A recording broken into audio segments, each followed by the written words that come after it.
video on a crispy cheesy frittata. So I did a polenta pizza last night and I used a parmesan crisp, parmesan twirl, whatever you want to call it, to reinforce the polenta, and it worked really well. And then I was kind of thinking, well, we could do exactly the same for the a frittata. So we could use like a parmesan twirl, hard Italian cheese twirl on the bottom of a frittata to give a crunchy top to it. Well, bottom. Wait, if I'm going to turn it over. So this is the second attempt because the first one kind of failed. So I need to get this into here because it slightly failed. It's the best I've made on a pan with a bottom to it, rather than a pan that's got sides. Because it wanted this pan that I'm using is not particularly a good pan anymore. It's lost a bit of its non-stickness, and it was difficult to kind of get the cheese to stick up the side of the pan. I don't think I'll put that part of the video in. I don't think it's really kind of quite need to. It needs to be a bigger parmesan crisp. Not to worry. Not to worry. We'll carry on. So, rut filling. So there's about 70 grams worth of parmesan there. There's 5 eggs, so it's 150 grams worth of eggs. So that's 750 grams. 750 grams worth of filling. Is that right? Is my maths right there? Yeah, 750 grams worth of filling. So that's cooked. Don't know what it weighs now, but that's what it weighs before I cooked it, and it's still hot, so that's going to help cook the eggs, 5 eggs, and then I've got some cheap mozzarella as well. So the idea is that we'll mix this in. Needs a bit of seasoning, not too much though, because I've already seasoned the vegetables. Just fry them off in a little bit of oil, and then I've got some cheap mozzarella. So I just need me. We'll just go there and we'll just tear into it. So this on top of this, like that. So the parmesan twirl could have done to be just a little bit bigger, but we live and learn, don't we? Or do we learn? We seem to make the same mistakes in life, just in different ways. So do that. Turn the heat up. Spoon, and then just break up the cheese and just dot it in there, and I'm going to put it underneath the grill, kind of cook it all the way through, so it will get some heat from the bottom and it will get some heat from the top, and it's still kind of quite runny. So it's a 125 gram ball of mozzarella, and that's the drained weight. So we'll just dot those in there and stick them in there. Wait till it starts cooking on the outside, around the edge, and then we'll stick it underneath the grill, and then it's a lot of cheese, and then we'll turn it out onto the board and see how it looks. Wash your hands. More washing up. It's just washing up everywhere. Like that. Let's all scrape that out over here. It's a good job everything's to hand. There'll be even more banging and clattering around. So hopefully the parmesan twirl won't burn on the bottom of it while we're cooking it. So just as it starts to set around the outside, that's when I'm going to stick it underneath the grill.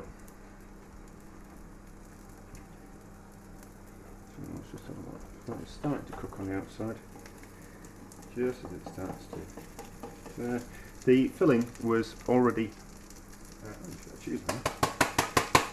Filling was still warm when I put the eggs on it, so that'll help starting to cook the filling, so it won't be kind of from cold. So I think that's the way to do it. I think cook the filling and then put the eggs into the filling and then back into the pan. So it's moving. I wanted to have a colour on the outside.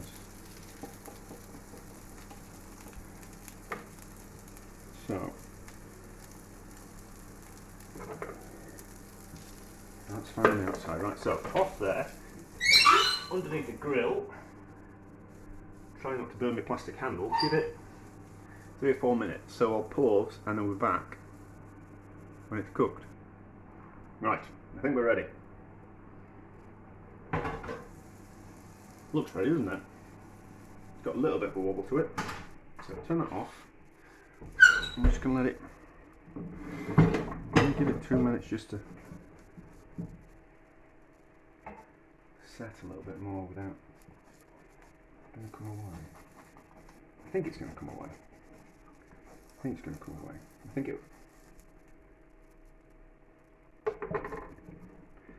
it's going to be a danger with it because,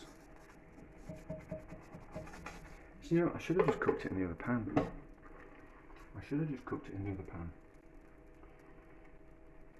No, but anyway.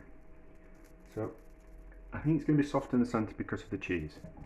So let's just risk it for a biscuit, and we're just going to turn it out. Right, hopefully it'll hold together. I'm just going to flip it over. Yes, look at that. Nah, not very crunchy on top, but not to worry. What I need. It's serrated now because I want to cook through the cheese. No, it's quite watery. Ooh.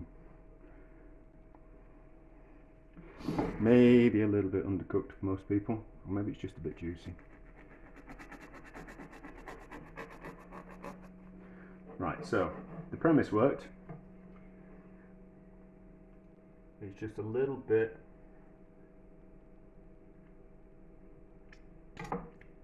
raw. What we're going to do about that?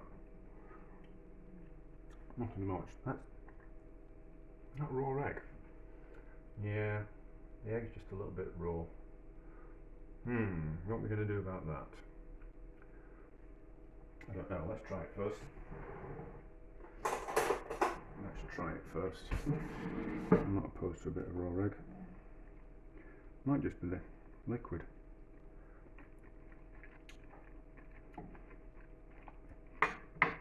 Yeah, the filling's just too wet. Need to do something about that before it spills everywhere. What am I going to do? Onto a tray in the oven, I think. That can't be raw egg, is it? Yeah, I think it is. Not to worry. I'll just have to make it again another time. Not to worry. So, I'm just going to eat it. Fine. Not to worry. We'll get it right next time. Yeah, that's raw egg. I've just put it in the frying pan. So that certainly needs a lot more cooking than it did. I'll put it back in the oven on a tray and we'll bake it for a bit. 10 minutes in the oven on full and it should be fine. Still a little bit runny, but I'm going to eat it. So, moving on. I'll have to have another go. And get the recipe down. But it works. And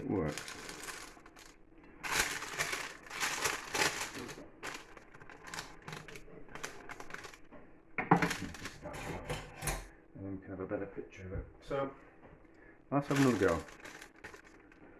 But that won't be a bad thing. Oh, there we go. That looks well. That looks how it's supposed to look like. Oh, so there we go. A lesson on how to fix your frittata if you don't cook it long enough in the pan. That looks well. Probably a little bit overcooked now. So, we'll taste.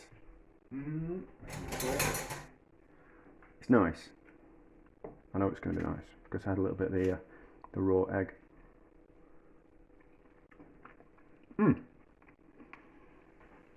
That's really nice. So, I need to do it again because I undercooked it. So, we need to get around that problem. Which won't take much. Which won't take much. Just like a lower temperature in the pan. That's all. Yeah, but I'll have another go. It's one of those whatever you've got in the fridge and to use up type of thing. So next time it might not be leeks, but it'll be onions and peas, and it might not be cheese, but we'll just have a see. Yeah, maybe it might be a different cheese, but there we go. It works. My execution of it wasn't particularly very good though.